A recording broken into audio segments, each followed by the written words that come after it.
as it exploited the young women. And this girl, Marjorie Clune, was selected as the most beautiful of the candidates? The Secretary of the Chamber of Commerce presented her with the contract signed with a fountain pen, which was placed in a glass case in City Hall. Cloverdale is going to be the home of the biggest motion picture actress in the industry, the most beautiful girl in America. Frank Patton engaged a drawing room on the night train for her. More than 1,500 cheering citizens watched the train pull out. And that was the last anyone ever heard of Marjorie Clune. You think she was abducted? I think her pride wouldn't let her return once she knew she'd been swindled. She left Cloverdale to take her place among the big motion picture stars. She didn't have the courage enough to return and admit that she'd been a victim of a legal fraud. Legal because Patton made no false representations.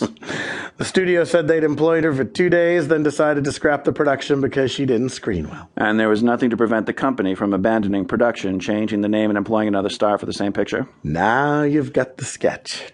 So what do you want me to do for you, Mr. Bradbury? I want you to put Frank Patton behind bars. He's had some very shrewd legal advice. I want to get some that's just as shrewd.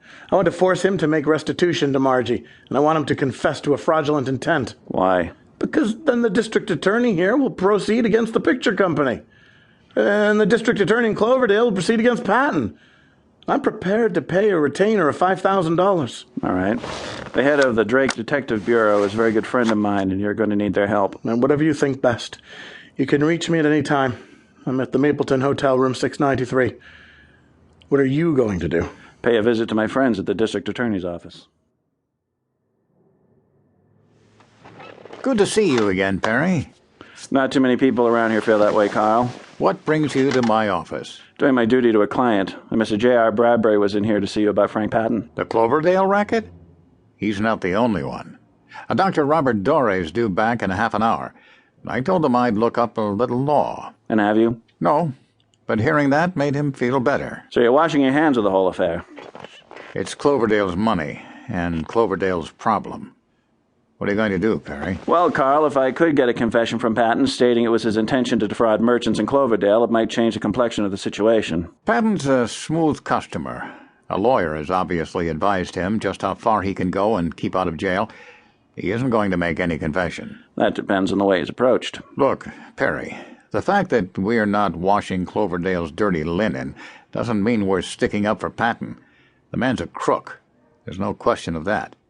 I doubt we can prove anything, but if you want to take him to pieces, you go ahead. How strong can I go? So far as this office is concerned, the sky's the limit.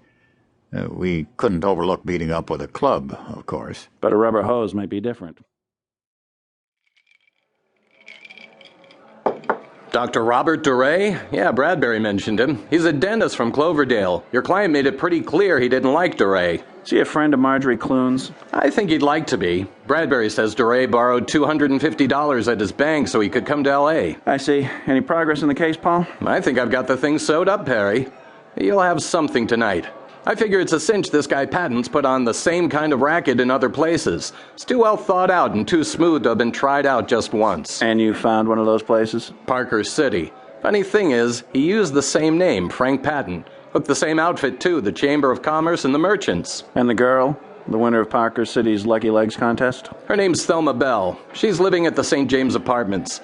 962 East Faulkner Street. Telephone number is Harcourt 63891. And get this, we've got evidence she's keeping in touch with Frank Patton. Have you talked to her? Not yet. She's working right now. Either as a chorus girl or a model, we're not sure. But I can get in touch with her around 8 o'clock tonight. Maybe a little before that. Will you know Patton when you see him? I got a good description of him. And Bradbury has a file of the Cloverdale Independent newspaper in his rooms at the hotel.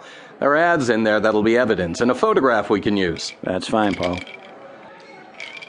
Perry, you're so sure you can get Patton. Why didn't the Cloverdale DA go ahead with this? Because all the big businessmen in Cloverdale were the suckers. So the more moves the DA made to clear up the situation, the more he showed the credulity of the small-town businessman. That's right. Okay, I'll get on it. Oh, and Paul, when we locate Patton, we keep his location to ourselves. Don't tell Bradbury, you mean? Not until after we've interviewed Patton. I'm supposed to make reports to my client, you know. I'm your client's attorney. You make the reports to me, and I'll take the responsibility. Can we get away with that? I can. Got time for another drink? Sorry, Paul. I gotta get back to the office. I'm expecting Dr. Robert Doré any minute.